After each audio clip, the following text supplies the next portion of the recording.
So I ended up having my treatment my first week that week, the 10th. And then I had the next week, I had another chemo. And my son was here.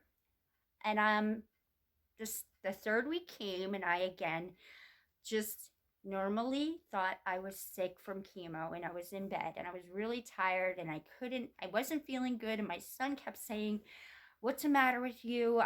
He started like asking me weird things and telling me I wasn't acting normal and telling me he was really worried and wanted me to go to the hospital. And I'm like, "No, I'm just chemo sick, and you're not used to seeing me chemo sick. I'm okay." And I was kind of just frustrated because I couldn't explain to him. I thought I was so tired that I couldn't, my brain wasn't thinking right.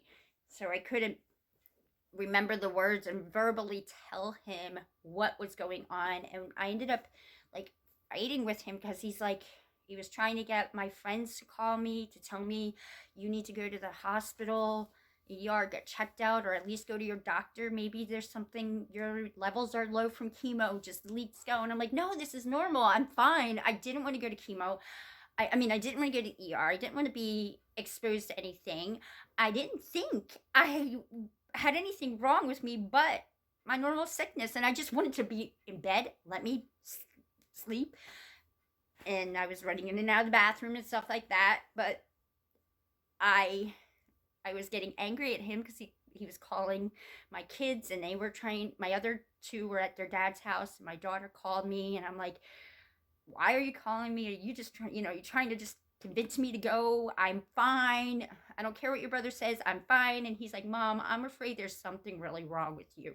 I'm afraid you're going to go, and I'm going to go to bed, and you're not going to be awake in the morning." And I didn't know what was going on. But he ended up calling a friend of mine who knew my doctor and called my doctor. My doctor ended up calling me, and he brought the cell phone right to me. He talked to her first.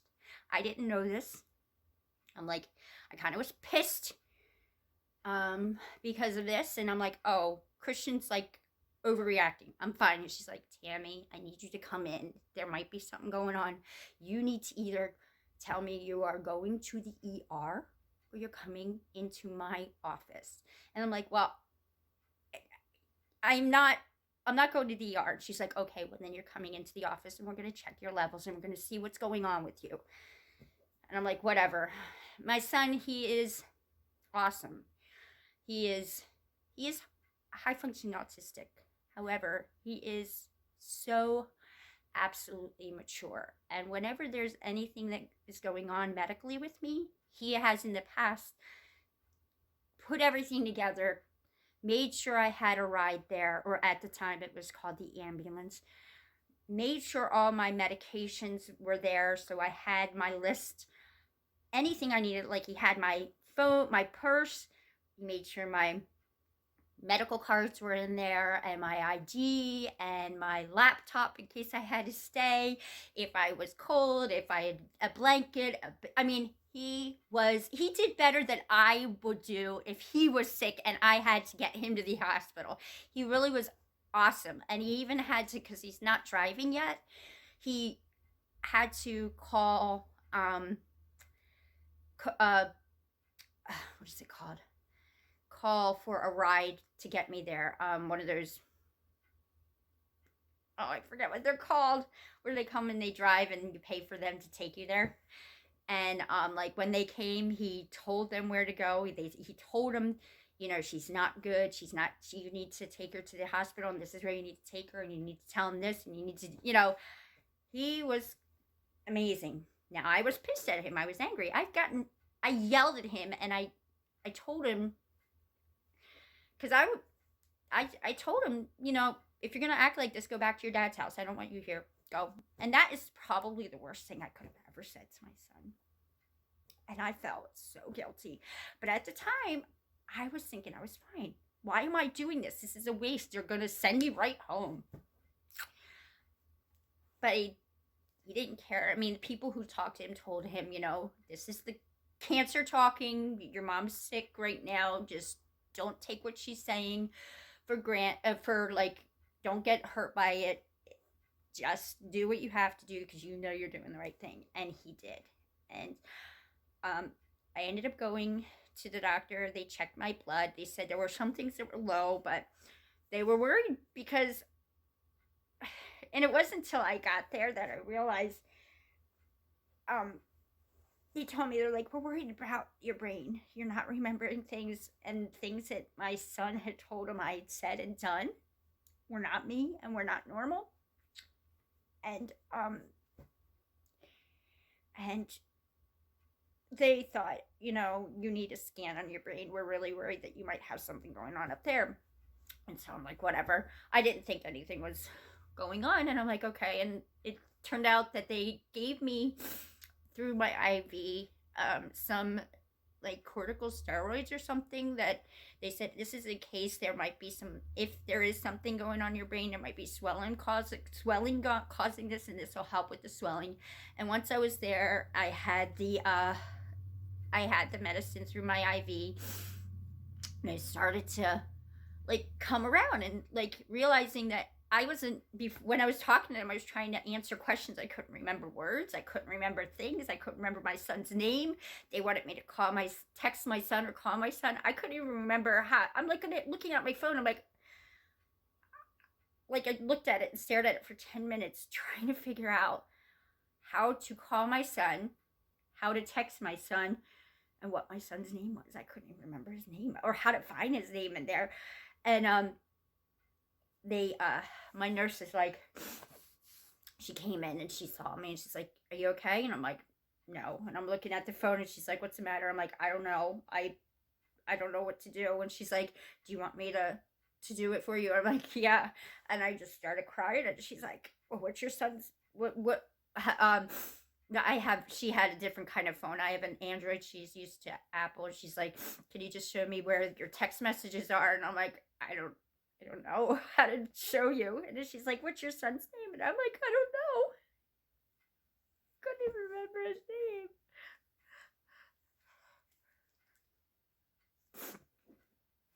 And that's when I realized that there was something wrong.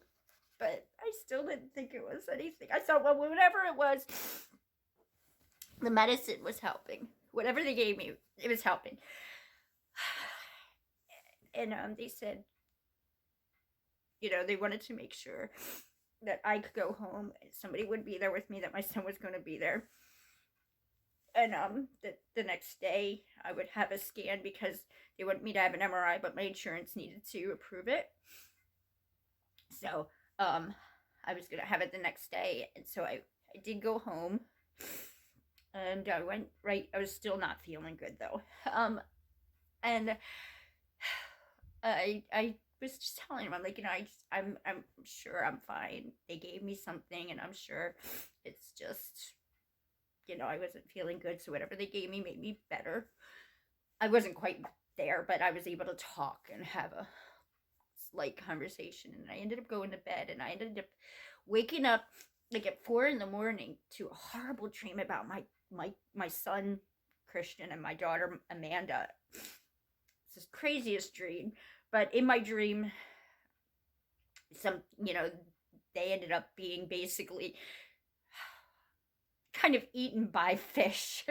I know it sounds crazy, but it was a very horrible dream. And I woke up, and I just needed to know that they were okay. And I woke up, and I yelled, Christian! And Christian's like, what? I'm like, are you okay? And he's like, yeah. And he comes running, and he's like, what's the matter? I'm like, are you okay? And he's like, yeah. And I'm like, is Amanda okay? And he's like, I don't know. Amanda was at her dad's house, but he's like, I talked to her. She's okay. Last time I talked to her, and I told him about the dream. And I just was like shaking, because it was just, I don't know. But he says, Mom, you're better. You're doing better. And I'm like, yeah. And he goes, you're talking. You can have a conversation. You couldn't even do it. And then he started telling me things that I was doing. And like, one thing, I have dentures. One thing that I did is, after that happened, I walked into the bathroom, and I went to put in my dentures. And inside my denture case, I opened it up, and there were like there were a few Hershey Kisses in there. And I'm like, Christian, why are there Hershey Kisses in my denture container. He said, you told me that they belonged in there, that they had to go in there. And I don't know why I put them in there. I don't know why I thought that Hershey Kisses needed to be a denture case, but and then I was like, what else did I say? What else did I do? And he started telling me different things I was saying and different things. Like, I was fighting with him over a bowl of cereal. I guess I had a bowl of cereal in my room, and he came in and he saw it and he's like, are you done with it? And I'm like, yeah. And he said, do you want me to take it in the kitchen? And I'm like, sure. And like, he's like, okay, so I'll take the cereal. And I started fighting with him saying that it wasn't cereal. And I remember fighting with him over this and saying it wasn't cereal, but I don't know what I thought it was. But I remember being adamant that that was not cereal. But it was. And then he's just telling me that I kept going into rooms and turning off lights and turning them on and being just weird things. We're gonna do a video about that whole thing and what I was like, and he's gonna talk more about it and answer questions and go more into detail.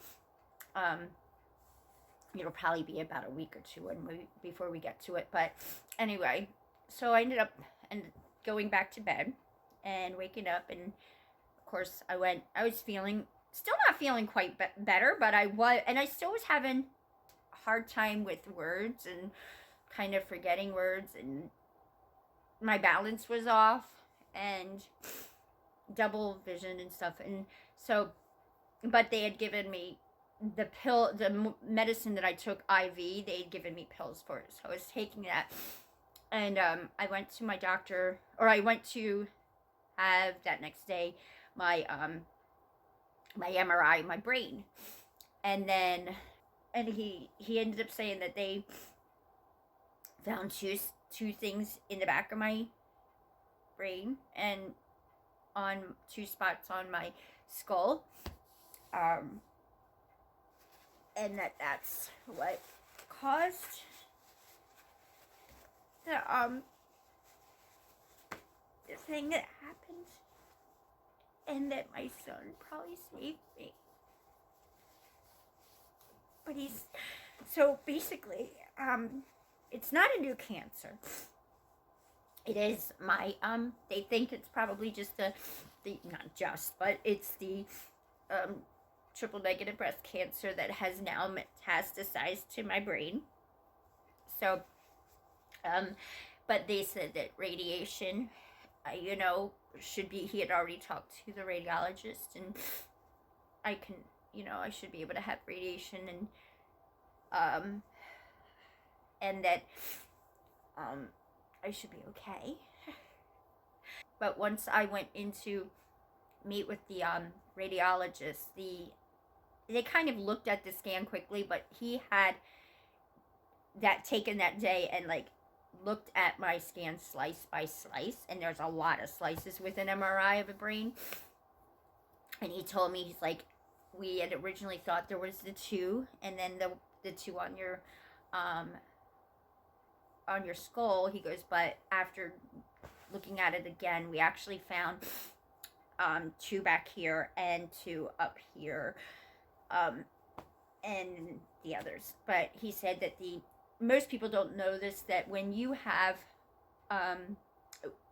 tumors in your brain, chemotherapy, if you're having chemotherapy, it goes through your blood and it doesn't break the brain barrier, so you can't treat brain tumors with chemotherapy. So my chemotherapy would not be able to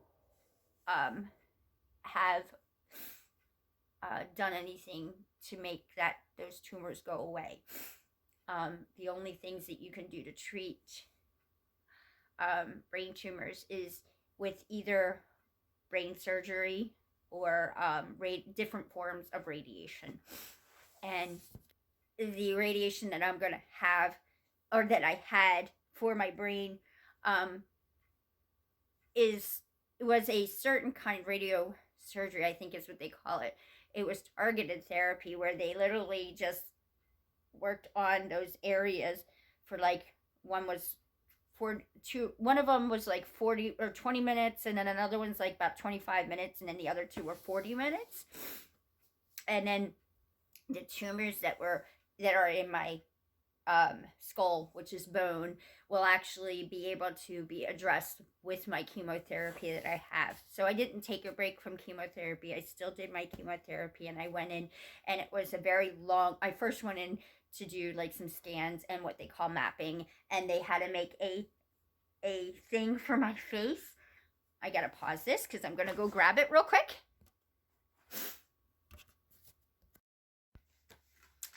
So I'm back. I grabbed my mask.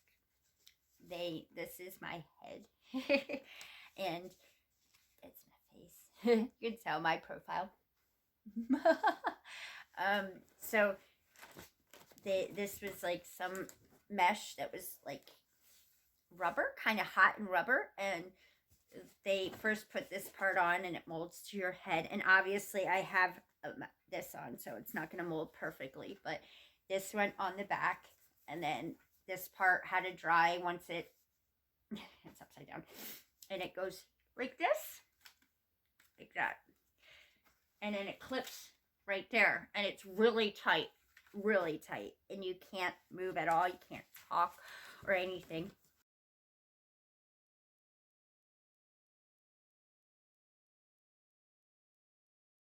I only had to have it one day. It was, and they told me they wanted me to do it another day after that. I did everything I could to get it done that day, because I did not want to go through that again, because it was traumatic. It really was. And I didn't want to do it again. And I can't imagine, these kids, they have to do it over, people who have it, they have to do a whole bunch of them, or every week and stuff.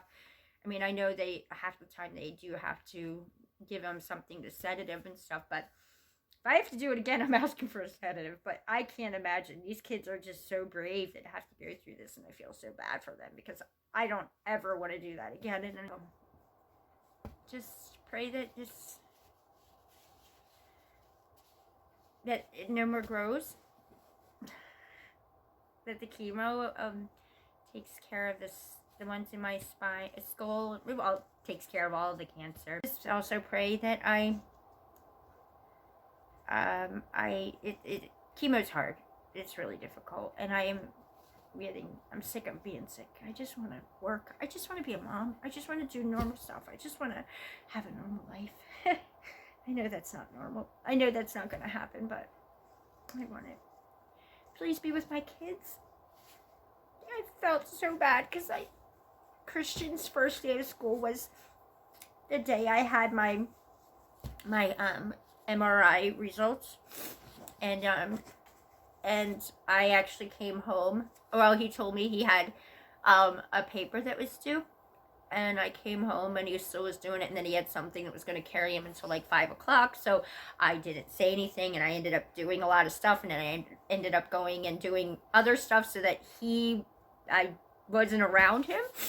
And then I don't think it was until like 8 that night that he and I were putting some stuff, some things away from the store that we had purchased, and he just says, "So, what did the doctor say?" And I'm like, and I took a breath, and he knew right away. He's like, his face just, he goes, "I thought you said it was nothing." And I'm like, "I found stuff." I know it.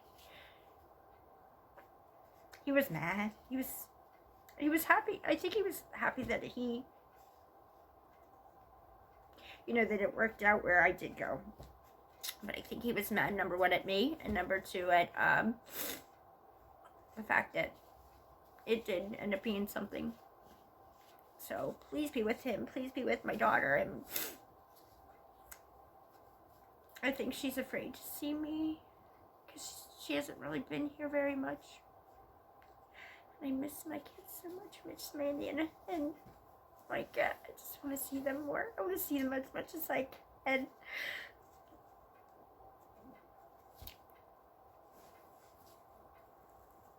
I wish that COVID wasn't happening so that we could do stuff. We could actually go on trips and stuff.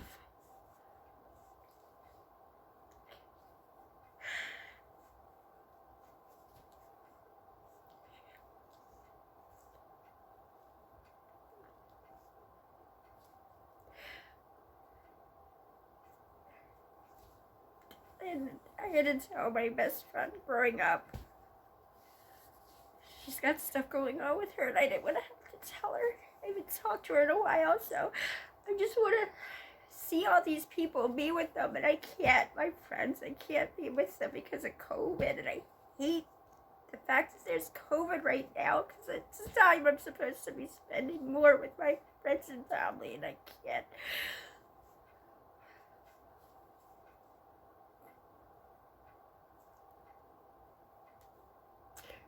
Just hate that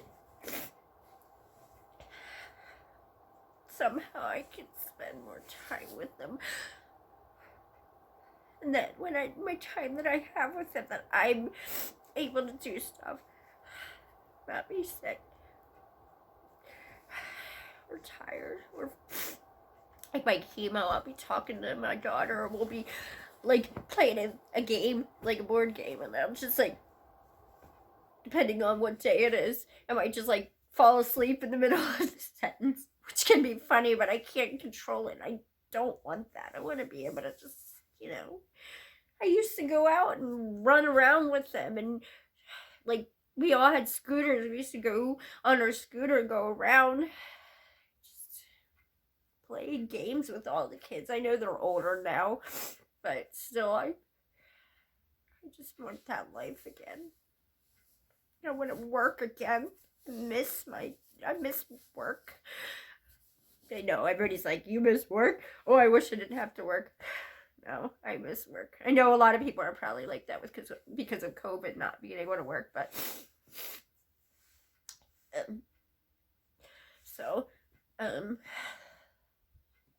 and also I told you about my surgery that I have to have for my teeth, but I have another issue going on. I think I'll find out on Tuesday. I might need a surgery for prolapsed bladder too. So it's like my whole body feels like it's just breaking apart. But I don't want it. I mean, I know I need it. It'll make me feel better. But hopefully I can get that all done at the same time and not have to take off too much time from chemo. So, but I know this wasn't the best, happiest video. I hope you guys are all doing good. And those of you who've commented to me and sent me messages, I'm sorry. You know, so many people are like, what's going on? I hope you're okay. So many people have, you know, sent me things saying they're praying for me. So thank you.